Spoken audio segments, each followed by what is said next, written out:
The king believed he knew every secret his castle kept. He knew the whisper of a draft through the western parapet that sounded like a weeping woman, the precise flagstone in the great hall that had been hollowed out by centuries of passing feet, the way the moonlight fell through the oriel window in their chambers to cast a silver map across the ancient floorboards. He knew the scent of his mate's sleep, a warm, human fragrance of lavender and chamomile, and the faint, clean smell of her skin. But for 3 months, he had been living with a ghost, a secret that curled in the heart of his sanctuary, and he had not known. He found it while she bathed. The evening ritual was sacred to her, a time when she retreated to the adjoining bathing chamber for an hour of solitude in the great marble tub. Dmitri used these moments to attend to small tasks in their chambers, respecting her need for privacy.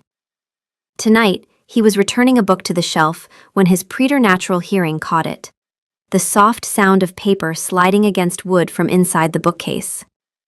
His enhanced senses, which could detect a heartbeat 3 floors away, had been muted by his trust, by his assumption that their private sanctuary held no secrets. But now, with Natasha safely behind the closed bathing chamber door, something in the bookcase had shifted, and his instincts awakened. He knelt and examined the lower shelf. Behind a row of histories, tucked deep in the shadows, was a small, unadorned rosewood box. It had moved, perhaps from the vibration of his footsteps, perhaps from fate itself. It was not his. Its scent was faint, but it carried the lingering trace of her hands, and beneath that, the acrid tang of fierce sweat, old and absorbed into the wood. Curiosity, an emotion he hadn't truly felt in centuries, stirred within him. It was a simple thing, beautifully made but plain. He lifted the lid. Inside, nestled on a bed of dark blue velvet, was a stack of letters. They were tied with a simple black ribbon. The paper was heavy, expensive parchment, the kind favored by the nobility for official correspondence. But there was no seal, no signature. He lifted the top letter. The script was an elegant, sharp calligraphy, each letter a blade. And the words were poison. To the human creature who defiles the king's bed, it began. Dmitri went preternaturally still. The air in the room seemed to crystallize. He read on, his ageless eyes devouring the venom. The letter described, in methodical detail, what the writer intended to do to her. It spoke of blades and fire, of taking away everything she was, of screams that would echo in the halls as a lesson to all who would see a human corrupt their immortal king. It was not the ranting of a madman. It was a promise, rendered with the cold precision of a torturer's manual. From the bathing chamber, he heard the soft splash of water as she moved in the tub, humming quietly to herself. The sound was a physical blow. She was so fragile in her mortality, a fleeting, brilliant flame in his endless night. He had surrounded her with guards, with luxury, with the absolute power of his name, believing her safe, believing her protected. He looked back at the box. He untied the ribbon with hands that did not shake, though the control cost him. There were more, dozens more. He scanned the first lines of each, a litany of escalating violence and hatred. 6 days now since you defiled the throne with your presence. I saw you in the gardens today, your mortal flesh an insult to the very stones. 3 weeks you have been a cancer in our court, and the cure is coming. Months. This had been happening for months. A memory surfaced, sharp and painful. 2 weeks ago, he'd found her staring out the window at dawn, her expression distant. When he'd asked if she was well, she'd smiled and said she was simply tired. Last month, he'd noticed she'd begun checking the corridor before entering their chambers, a quick, furtive glance he'd attributed to natural caution. 3 months ago, she'd stopped walking in the gardens alone, claiming she preferred his company. He had been pleased. Fool. These were not the actions of a woman in love. They were the actions of a woman afraid. She had suffered this alone. She had read these words, these promises of agony, and she had looked at him and said nothing. The thought that she had felt unable to come to him, that she had borne this fear in silence, was an agony sharper than any blade described in the vile script. And then, beneath the devastation, the rage began to build. It was not the hot, fleeting anger of a man. It was an ancient, tectonic fury, a cold, dark star igniting in the vast emptiness of his being. Someone had dared. Someone living under his roof, breathing his air, had dared to threaten the single thing that gave his unending existence meaning. They had put their hands on what was his. He carefully, silently, placed the letters back in the box and closed the lid. The soft click echoed in the tomb-like silence of the room. He turned, his movements fluid and unnervingly quiet, and walked to the bathing chamber door. He pressed his palm against the heavy wood, feeling the warmth from within, hearing her heartbeat, steady and alive. The monster that had won him a throne, the creature of shadow and violence he kept leashed in the deepest parts of himself for her, was beginning to stir. The king had been content to be a man for her, but the man would not be enough to answer this. This required the king, and the monster that wore his crown. He stood there for a long time, a statue carved from night and fury, listening to her breathe, memorizing the sound of her safety. It was the last peace the castle would know for a very long time. Natasha emerged from her bath wrapped in a silk robe, her damp hair falling around her shoulders. She found him sitting on the edge of their bed, still as carved stone, the rosewood box resting on the covers before him. Her heart didn't just drop, it plummeted, a stone cast into a bottomless well. A cold dread, familiar and sickening, washed over her. For 3 months, she had managed to keep this poison separate from their life together. For 3 months, she had woken early, checked the small alcove near their chamber door where the letters appeared like clockwork every few days, left by an unseen hand in the pre-dawn hours when even the servants slept. She would pocket them, hide them in the box, and bury the fear deep enough that she could smile at breakfast. But now, the secret was out, sitting between them like a corpse.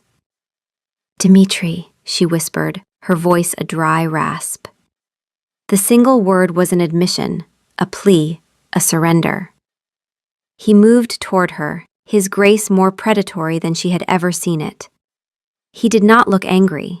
He looked hollowed out, as if some vital part of him had been carved away, leaving something cold and terrible in its place. Why? His voice was quiet, dangerously so. It was the voice he used on the battlefield, the voice that preceded an execution, a low, resonant tone that held no warmth, only absolute finality. Tears pricked her eyes, hot and shameful. "I didn't want you to see me as weak," she said, the words tumbling out in a rush of confession. "I didn't want to be a burden. They already whisper that a human is a liability, a vulnerability you can't afford. I wanted to be strong for you. I thought if I ignored them, they would stop." His expression didn't change, but a flicker of something, pain so profound it was almost physical, crossed his eyes. "You thought you had to carry this alone?" he asked, the question laced with a disbelief that cut her to the core. "You read these obscenities, and you lay beside me at night and pretended all was well?" "I didn't want to give them the satisfaction of knowing they'd frightened me," she insisted, her voice gaining a desperate strength. "And I didn't want to unleash this." She gestured vaguely at the rigid set of his shoulders, the chilling stillness that had enveloped him. "I know what you are, Dmitri. I know what you do to your enemies. I didn't want to be the cause of that. I didn't want to be the reason the castle ran with blood." "The castle should have run with blood the moment the first of these arrived," he said, the words a low vibration that seemed to come from the very stones of the fortress. He reached out, not to the box, but to her. His fingers, cool and impossibly strong, brushed a strand of damp hair from her cheek. The gesture was so tender it was a brutal contradiction to the fury radiating from him. "Natasha, look at me." She met his gaze. His eyes, usually the color of warm, dark honey, were now black pits, ancient and fathomless. "Your strength is not in question. It never has been." You have stood beside a creature of the night and called him your own. You walk among immortals who could kill you with a thought, and you do not flinch. Do you truly believe I would see this as weakness? He shook his head, a slow, deliberate movement. This is not weakness. This is my failure. I promised you safety. I promised you a world where you would never know fear again, and I have failed. No, she whispered, her hand coming up to cover his. You didn't fail. I hid it from you. That you felt you had to hide it is the failure, he corrected, his voice softening with a terrible, aching grief. That my world has made you feel that your pain is a political liability. That is my sin. He took a deep breath. Then he stood, the movement abrupt and final. He picked up the box. This ends now, he said. The words not a promise, but a statement of immutable fact. Whoever did this will answer for it. They will learn that what is mine is sacred. He started for the door. Dmitri, wait, she called out. A new fear, not for herself but for him, for what he was about to become, seizing her. What are you going to do? He paused at the threshold, turning to look at her one last time. The firelight from the hearth cast his face in sharp relief, and for the first time she saw the full, terrifying majesty of the 900-year-old monarch, the warrior who had carved an empire from the flesh of his enemies.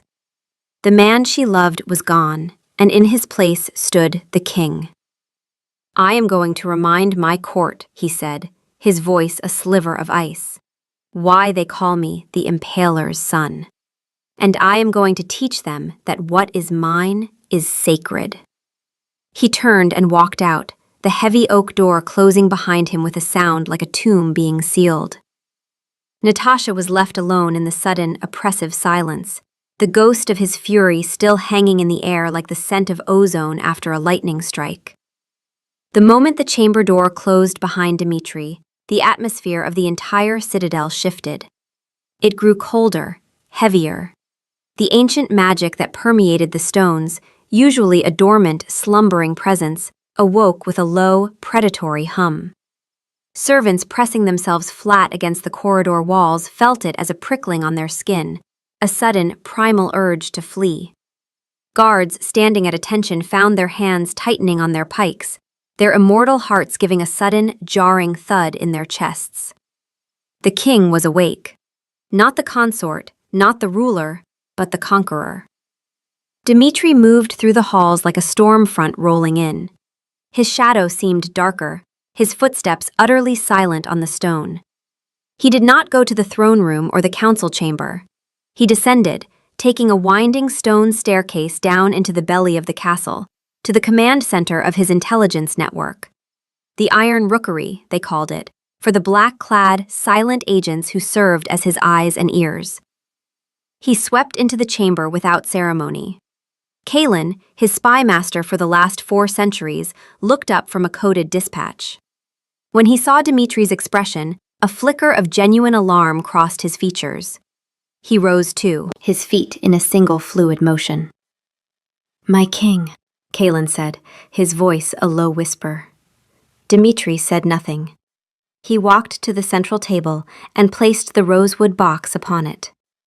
The simple, elegant object seemed to suck all the light and warmth from the room. He opened the lid. You have served me since the fall of the Orlov dynasty, Dmitri stated, his voice flat and devoid of emotion. In all that time, have you ever known me to tolerate a threat to my throne? Never, my king, Kalen answered, his eyes fixed on the letters. This is not a threat to my throne, Dmitri continued, his voice dropping even lower. This is a threat to my life. My mate. For 3 months, this filth has been delivered to her chambers in the pre-dawn hours. In my castle, under my protection, under your watch. Kalen's face paled.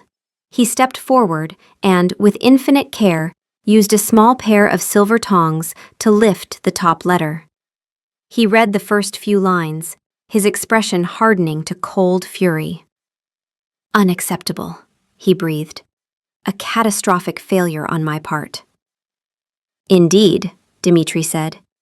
"You will rectify this failure. You will find who penned these. You will bring me their name. You will use every agent, every asset, every whisper in the darkest corners of this kingdom. Question the night watch. Examine every corridor near her chambers. Find who among the servants might have been bribed or coerced. You have until nightfall." Kaelin didn't flinch. "The letters are left in the small alcove near your chambers." "Yes, between the hours of 4 and 5 in the morning, before even the kitchen staff wake." "Then we know our enemy moves in that window. I will have answers, my king." Kaelin paused. "With your permission, I will also begin forensic analysis of the letters themselves." "Do it," Dmitri commanded. "And Kaelin, I want the agent you have embedded in House Valerius to search the Lord's private study. I have long suspected his disapproval runs deeper than political disagreement. If there is evidence, find it." "The study is kept locked, my king. My agent has never gained access." "Then tonight he breaks the lock. This is war." Dmitri swept out and went next to the armory. Rorik, the captain of his personal guard, slammed a gauntleted fist to his breastplate and knelt. "My king." "Captain," Dmitri acknowledged. "Seal the castle. No one enters, no one leaves. Post triple sentries on all of Natasha's known paths. The gardens, the library, her solar, and especially the corridor leading to our chambers. Station guards at the alcove where the letters have been appearing. The guards assigned to her directly are to be shadowed by a second, unseen team. If a breath of wind touches her without my permission, I will hold you personally responsible." "Understood, my king," Rorik said. "I will also assign rotating watches on that alcove. If another letter is delivered, we will catch the courier." "Good. Now, gather your 50 most trusted men, the Blood Guard. Have them ready in the Grand Hall by sunset. When Kaelin gives me a name, justice will be served. They will be honored to serve," Rorik said. The Blood Guard had not been officially mustered in over a century. With his orders given, Dmitri went to the highest balcony of the tallest spire. Dawn was breaking, light that would kill him if he stepped into its rays. He stood in the deep shadow of the archway, and he watched his kingdom. He let the cold, calculating fury fill him, sharpening his senses, honing his focus. He was no longer a husband, grieving and afraid. He was a predator, overlooking his hunting ground. He would burn his own kingdom to the ground to find the one who had dared to threaten his queen. The hunt had begun. As the sun climbed higher, Kaelin's network moved with lethal efficiency. Within 2 hours, 3 terrified servants were brought to the Iron Rookery for questioning. 2 were quickly cleared, but the third, a young kitchen boy named Peter, broke under Kaelin's interrogation. "I was paid," he sobbed, 10 gold crowns each time. I never looked at what was in the envelopes, I swear it. I was just told to leave them in the alcove before the morning bell." "Paid by whom?" Kaelin's voice was silk over steel. "I never saw his face. He wore a hooded cloak. We met in the lower wine cellars. He said if I spoke of it to anyone, my family would suffer." "When is your next meeting?" "Tonight, midnight. He said there would be one final letter." Kaelin dismissed the boy to a guarded cell and turned his attention to the letters themselves. He laid them out with clinical precision, analyzing each element. Meanwhile, his embedded agent moved through House Valerius's estate. The private study had always been forbidden territory, locked and guarded. But with the king's explicit permission, the agent picked the lock and slipped inside. In a locked drawer within the study, he found it. Lord Valerius's personal journal. The agent delivered the journal to Kaelin, who examined it with growing certainty. The evidence was absolute. Every detail pointed to one man. Kaelin immediately sent word to Dmitri. "The prey is identified, my king. The evidence is conclusive. It leads directly to the heart of your council, to House Valerius. Awaiting your command." The response came within minutes. Summon a full court assembly, the Grand Hall, sunset. Attendance is mandatory. The blood guard will be ready. Dmitri stood in his private study as the message arrived. He read it once, then walked to the window. The sun was beginning its descent, painting the sky in hues of orange and blood. Lord Valerius, one of the oldest, most powerful nobles in his court, a man who sat on his advisory council, a man who had smiled to his face and toasted his happiness, all while composing these abominations in secret. The sheer arrogance was breathtaking. The question of guilt was answered. The only question that remained was the nature of the response. A quiet execution was too private. This offense had been an attack on the very foundation of his reign. The response had to be public. It had to be a lesson written in absolute terms, one that would echo through the ages. He sent for the Lord Chamberlain. "You will call a full and formal court assembly," Dmitri commanded, "in 1 hour, in the Grand Hall. Attendance is not optional." The Chamberlain bowed low. "Of course, my king. May I inquire as to the nature of the assembly?" "You may not," Dmitri said. "You will also send a formal summons to my consort. She is to be escorted to the hall and seated beside me on the dais. She is to wear the crown jewels and the crimson silks of a ruling queen." The Chamberlain's eyes widened slightly. To display her so prominently now was a statement. "As you command, my king." The sun bled below the horizon and the long night of reckoning began. In an hour, the trap would be set. Valerius would attend, of course. His arrogance would not allow him to show fear. He would walk into the Grand Hall and take his place among his peers, convinced of his own safety, shielded by his ancient name.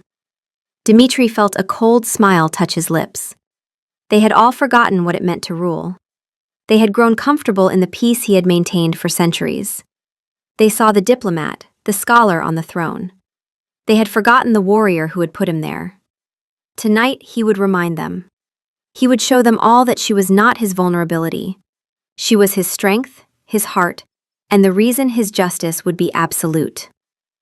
The Grand Hall was a cavern of tension. Hundreds of vampires, the most powerful and ancient in the kingdom, stood assembled in their finest silks and velvets, their jewels glittering in the torchlight. They stood in silence, an unprecedented thing for a court that thrived on whispers and intrigue. The air was thick with unspoken questions, with collective dread. They could all feel it. The power radiating from the throne, a palpable pressure. On the raised dais sat Dmitri, a figure carved from obsidian and stillness. He was not in ceremonial robes, but in simple black, the attire of a warrior. At his side was Natasha. She looked every inch the queen. The crimson of her gown was a slash of defiant color in the somber hall, and the ancient diamonds and rubies at her throat glittered with cold fire. Her face was pale, but her expression was composed, her back straight. She was a rock in the storm of her husband's fury, and her presence at his side was a powerful, silent declaration. Dmitri's eyes swept over the assembled court. He saw them all, the loyal, the ambitious, the fearful. And he saw him. Lord Valerius, standing near the front, his expression a perfect mask of noble concern. He even had the audacity to meet Dmitri's gaze with respectful inquiry. The performance was flawless. Dmitri let the silence stretch, letting the tension build. He let them wonder. He let them fear. When he finally spoke, his voice carried to every corner of the hall, each word weighted with menace. "I have ruled this kingdom for 907 years, he began. "In that time, we have known war and we have known peace. We have known prosperity and we have known hardship. But through it all, we have been bound by one unbreakable principle: loyalty. Loyalty to the throne. Loyalty to the kingdom. Loyalty to the law. My law." He paused. "It has come to my attention that there are those among you who have forgotten this. There are those who believe my law is negotiable, who believe my will can be challenged, who believe my patience is infinite." His gaze settled directly on Lord Valerius. There are those who mistake peace for weakness. A collective gasp passed through the assembly. Valerius's composure cracked. A flicker of panic flashed in his eyes before he could master it. He took a half-step forward. "My king, I do not understand. Has there been an offense against the throne? The guilty party should be brought forth to face your justice." "Oh, they have been brought forth," Dmitri said, a terrifyingly gentle smile touching his lips. "They stand before me now." He made a small gesture. From the shadows, 50 of Rorik's blood guards stepped forward. They were clad in black iron armor, their faces hidden behind featureless helms. They formed a silent, impassable ring around the assembled nobles, cutting off all hope of escape. "Lord Valerius," Dmitri said, his voice conversational yet chilling, "you pride yourself on your correspondence. Your letters are known throughout the courts for their elegance and precision. I have recently become an admirer of your work myself."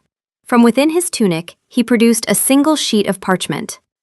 Natasha recognized it, the first letter. He held it up. "This script," he said, his voice dangerously soft, "so distinctive, so arrogant. The paper bears the watermark of House Valerius, a crowned serpent. The ink is a custom blend, scented with sandalwood, a vanity you are known for throughout the kingdom. And the calligraphy." He gestured, and Kalen stepped from the shadows beside the throne, holding Valerius's personal journal. "The calligraphy has been confirmed by my spy master to match your hand exactly. Your personal journal, retrieved from your locked study, contains the drafts of these letters. Practice runs of your venom. Scratched-out phrases, reworded cruelties. You savored your work, Lord Valerius. You honed it like a craftsman perfecting his art." He paused, letting the weight of the evidence settle over the hall. "A kitchen boy, now in my custody, has confessed to delivering these letters to my mate's chambers every few days for 3 months. He was paid 10 gold crowns per delivery by a hooded figure in the lower wine cellars. That figure has been identified.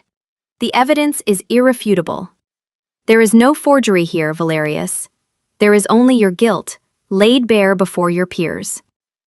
Valerius's face went ashen. The mask of nobility shattered. "A forgery!" he spat, his voice shrill with desperation. "My study was violated. This is a vile trick by my enemies." "A loyal servant?" Dmitri mused. "Then perhaps you will explain the distinctive flourishes in your calligraphy that appear in both your official correspondence and these obscenities. Perhaps you will explain why your custom sandalwood ink, a blend you commission from a single artisan in the southern provinces, appears on letters threatening to carve my queen like a piece of meat." The court stared, horrified. There was no escape, no denial possible. He was exposed, his treason laid bare. In his desperation, Valerius drew the ceremonial sword at his hip. "For the purity of the bloodline," he screamed, "for the true kingdom!" But he did not lunge for the throne. Instead, he grabbed the nearest noble, Lady Morian, an elderly vampiress, and held the blade to her throat. "Let me leave this hall unharmed, or I will kill her," he shouted. "I will spill noble blood on your floor." The hall erupted in gasps.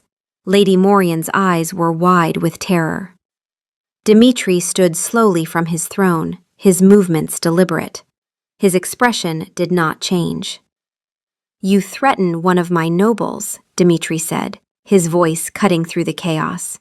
"You hold her life hostage to save your own worthless existence. And you believe this will earn you mercy? You have shown your hand, Valerius. You are not a patriot. You are a coward who writes threats in the dark and hides behind the innocent when caught." Dmitri moved. One moment he was on the dais, the next he was before Valerius. The motion was too fast for mortal eyes to follow. His hand shot out, and the sword clattered to the flagstones. With his other hand, Dmitri pulled Lady Morian away, gently guiding her to safety. "You are safe, my lady," he said softly. Then he turned back to Valerius. What happened next was swift and absolute. The court did not see the details, only the result. Valerius fell to his knees, utterly broken, his defiance shattered. Dmitri stood over him, his presence overwhelming. "This is the fate of those who threaten what is mine," he declared, his voice ringing with absolute authority. "This is the fate of those who mistake my love for weakness. House Valerius is no more. Their lands are forfeit. Their name is struck from the records. Their bloodline ends this night." He looked down at the defeated lord. "You will be taken to the deepest cell in the dungeons. You will be kept there for the remainder of your immortal existence. You will live in darkness, alone, with nothing but the memory of your failure and your cowardice for company. And every soul in this kingdom will know what happens to those who dare threaten my queen."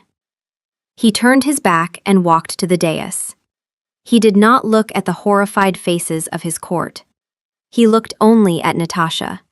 He sat beside her, the monster retreating, the man returning.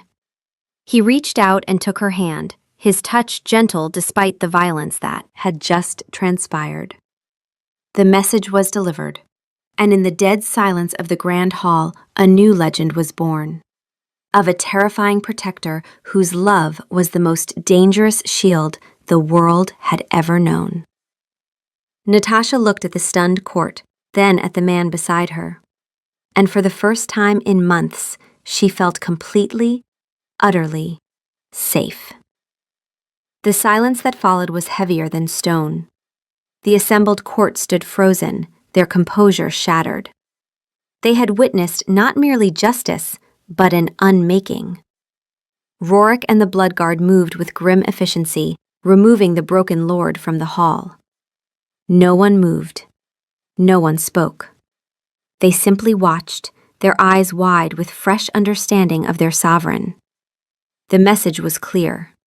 The queen was untouchable, and the king they thought they knew was merely one facet of a far more dangerous truth. Dmitri ignored them all. His world had shrunk to the woman beside him. He kept his grip on Natasha's hand, his thumb stroking the back of it, a gesture that was a universe away from the judgment he had just delivered. He was watching her face, searching for fear, for revulsion. He had done what was necessary for her, but he feared what she might now see when she looked at him. Natasha did not pull away. She did not flinch. She simply sat there, processing what had transpired. Then, slowly, she turned and met his eyes. There was no horror in her expression. There was awe, and a deep understanding that stole his breath. She saw it all, the king, the protector, the man, and she was not afraid. Her fingers tightened around his, a silent affirmation. He stood, pulling her gently to her feet. "The assembly is concluded," he said to the silent hall. He did not need to shout. His actions had spoken with more finality than any words could. He led Natasha from the dais, and the sea of nobles parted before them. They walked the length of the grand hall, their footsteps echoing in the vast silence, and returned to the sanctuary of their chambers. The moment the door closed, cutting off the rest of the world, the weight of the night descended upon him. He released her hand and walked to the fireplace, resting his hands on the mantelpiece. He stared into the embers. "I am sorry you had to see that," he said, his voice low and strained. He felt ancient and weary. Natasha came to stand behind him. She didn't speak. She simply placed her hands on his back, her touch a point of warmth. He had expected her to be shaken, to need comfort. Instead, she was comforting him. "For months," she said softly, her voice steady. "I read those letters and I felt a cold, creeping fear, a fear that I was alone. A fear that this world you brought me into would eventually consume me, that its hatred for what I am would win." She paused. "Tonight, in that hall, I was not afraid. I watched you, and I understood." He turned to face her, his expression etched with vulnerability. "And what did you understand?" he asked, his voice raw. I understood that love, for someone like you, isn't just about tenderness or affection. It's about this. She gestured, encompassing the night's events. It's a fortress. It's a promise of absolute safety. I spent so long trying to protect you from your own power because I was afraid of it. But I was wrong. That power isn't a threat to us. It's the wall that keeps the rest of the world at bay. She reached up and touched his face. I saw the truth of you tonight, Dmitri. All of it. And I am not afraid. The words were a balm on his soul. The fear that his nature was too dark for her light began to heal. He had not broken them. He had forged them into something stronger. He pulled her into his arms, burying his face in her hair, inhaling the lavender and chamomile scent of her, the scent of home, of life. He held her with desperate tenderness. I would burn the world to ash for you, he whispered against her skin, the words a vow, a confession, a prayer. I know, she murmured back, her arms wrapped tightly around him, holding him together. But you don't have to. You just have to stand with me. They stood there for a long time as the castle outside began to slowly return to life. The whispers would begin now. The story of the king's judgment would spread through the kingdom and out into the wider world. But here, in the quiet of their rooms, there was no legend. There was only a man and a woman, bound not just by love, but by profound understanding. Outside, the night was dark and full of new fears for his court. But inside, for the first time in a long time, there was only peace.